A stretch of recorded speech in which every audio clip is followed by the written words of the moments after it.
Another problem is that we humans lie to ourselves, and we do it in a variety of ways. Psychologists use the terms denial, rationalization, projection, and repression to identify various forms of this phenomenon. Whatever the mechanism, the result is a mental blind spot. The individual fails to see some truth about him or herself. Similarly, human cultures and entire nation states have blind spots concerning historical realities and current practices that they would rather not acknowledge.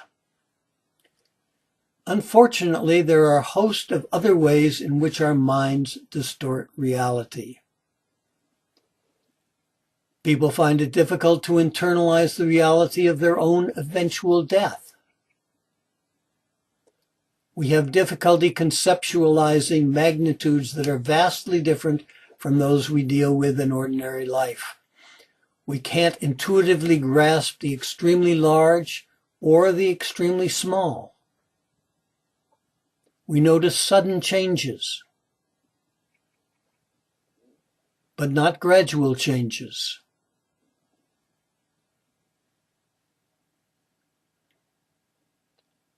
We tend to oversimplify causation.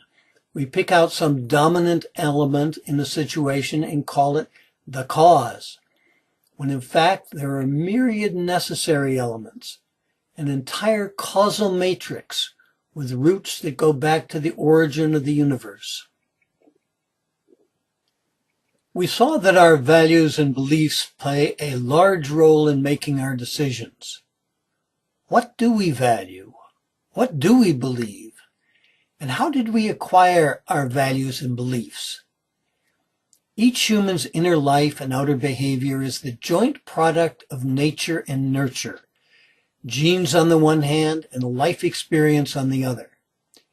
Each person arrives on Earth with a set of genetically determined potentials, some of which are common to all, and some of which differ from person to person. All babies drink, cry, sleep, and wet their diapers. But some babies sleep their first months away, while others cry them away. Some startle easily, some don't. Some are exceptionally alert and attentive, others are less so. Some have a generally rejecting attitude, others a generally accepting one. In addition to these built-in attitudes and tendencies, each baby is born with a very wide range of undeveloped potentials. These include intellectual potentials, physical potentials, musical potentials, artistic potentials, potentials for generosity and caring, potentials for selfishness and mean-spiritedness, and so forth. On the nurture side, it's society's job to take this raw, malleable humanness, this watchful, willful bundle of potentials, and develop some of them into functioning actualities.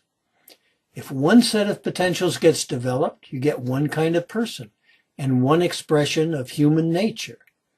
When another set develops, you get a very different person and a different human nature.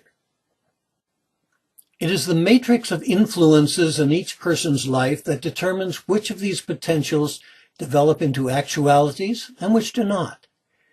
These influences arise from involvement with parenting, schooling, the legal system, religion, employment, organizations, the electronic and print media, and people in general. Societies need individuals who accept the overall goals, values, and ethical standards of their society. This is accomplished by influencing people in ways that lead them to develop a compatible set of beliefs and values. Internalized beliefs are deeply held assumptions about what is true and real. Some beliefs reflect objective reality, others do not. But true or false, beliefs play a key role in directing behavior. Each person has a great many beliefs, and these come together as a pattern of beliefs about the world, a picture of how things are, a personal worldview. Internalized values are the roots of human goals and preferences. They have to do with the way a person would like things to be. Each human has many values, and they sometimes conflict. Depending on circumstances, one value will take priority over another. Eating supper at 6 p.m. may be one of your values, but it is not apt to be the controlling value if your house happens to be on fire at that hour.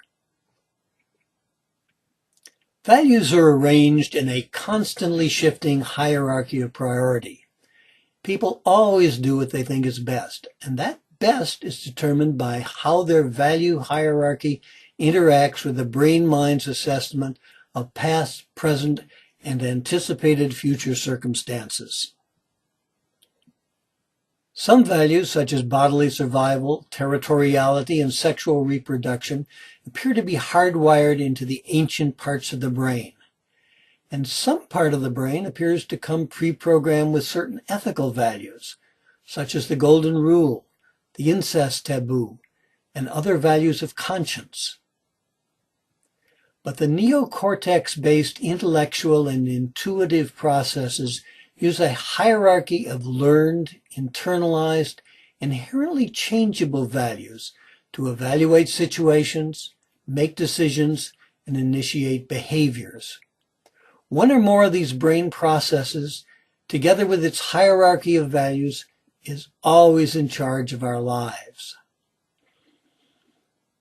Nobel Prize-winning neuroscientist Roger Sperry commented on this situation and some of its broader implications. He wrote, "Human values, in addition to their commonly recognized significance from a personal, religious, or philosophic standpoint, can also be viewed objectively as universal determinants in all human decision-making. All decisions boil down to a choice among alternatives of what is most valued for whatever reasons, and are determined by the particular value system that prevails. Human value priorities, viewed thus in objective control system theory, stand out as the most strategically powerful causal control now shaping world events. More than any other causal system in which science now concerns itself, it is variables in human value systems that will determine the future." If we don't like the values we have internalized to date, or the particular mental process that is calling the shots, then we must change things.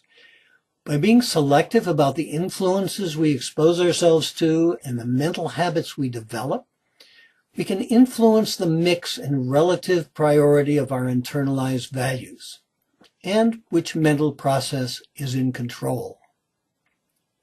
So we return to the good news we started with. Despite its flaws, each of us human outcrops of universal process is equipped with an incredibly capable mind-brain. The ancient brain structures may be pretty much hardwired, but the neocortex is not. If we expose ourselves to the right influences and develop the right mental habits, its vast network of neural connections will rearrange themselves in ways that allow us to minimize and transcend those mental flaws. I call that process wisdom development. Thanks for watching, and to find out more, I invite you to visit the Wisdom Page website.